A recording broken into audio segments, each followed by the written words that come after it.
Hi again then guys, and welcome to another speed build for Forza Horizon 3, and this time we're doing another DLC car, the Spano GTA, one of my personal favourite supercars to debut in recent years. This is the slightly updated version. I must admit I don't like the visuals as much on this model as the original. I can understand why they did it though. It's become a little bit more cluttered, it's got a lot more detail, but for me that isn't necessarily a better thing.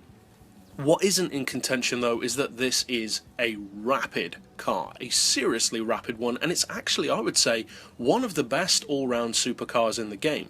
Now, as far as the build on this particular model, you can, as always, find this tune on my storefront if you just want to get the car, get the tune straight on the car without doing anything yourself. And of course downloads and likes are appreciated, but if you want to do it yourself, maybe you want to add wings, maybe you want to change the rims, maybe you don't want all-wheel drive, then of course this is the video for you. Now, as far as the upgrades, I would, as I just intimated, recommend having all-wheel drive. Now, the all-wheel drive, again, like with some other models, seems to intimate that you lose top speed, but that's actually not the case. What that means is you lose speed, but the gearbox, the race gearbox in particular, allows you to get that speed back. It just doesn't show up on the specs, because basically what they mean by that is the top speed is dropped, but it's down to you to make it better again. So having a lower number doesn't really mean anything. Apart from installing the all-wheel drive, you can pretty much do whatever you want. Now, as far as the tune itself, which is of course the way to unlock the full potential, as you can see we're running good numbers, 1.8 to 60, 3.4 to 100, and just under 260 miles per hour.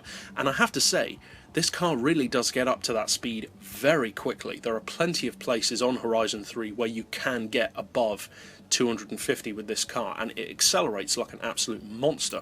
Now, as far as the gearing, you want a final drive of 2.7, then for the individual gears 2.5, 1.8, 1.4, 1.15, 0.95 and 0.81. As far as alignment, as I often do, I've left the camber and toe neutral, but feel free to change those if you want. That's more about handling. It doesn't really affect your acceleration and top speed that much, so there is variation there if you want it. As far as caster, I've got it slightly lower on this model, 6 degrees rather than 7, but feel free to go with whatever you want. Anti-roll, again, I've rounded off to 20, front and rear. Springs we've rounded off to 105 and 180. The ride height as low as possible. Dampers I've rounded off to 8 and 13, and then 4 and 6 respectively. Downforce you can adjust. And as far as the diff, finally, as I often do with all-wheel drives, I've got 100% on acceleration and 0% on deceleration, but you can also put that up to 100 if you want to. I would recommend a centre split of 81% in favour of the rear, because that gives you the optimum balance between handling, acceleration, launch and top speed. So overall, as always, I don't take these out on the road on Forza Horizon 3, because by the time I've got to that road, it's just wasting time.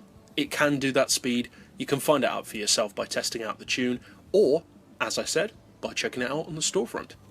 So if you'd like to keep up with other builds like this for various other vehicles, then you can check out those in the playlist at the end of this video, or, of course, you could subscribe down below to see these as soon as they're released. But for now, as always, thanks for watching.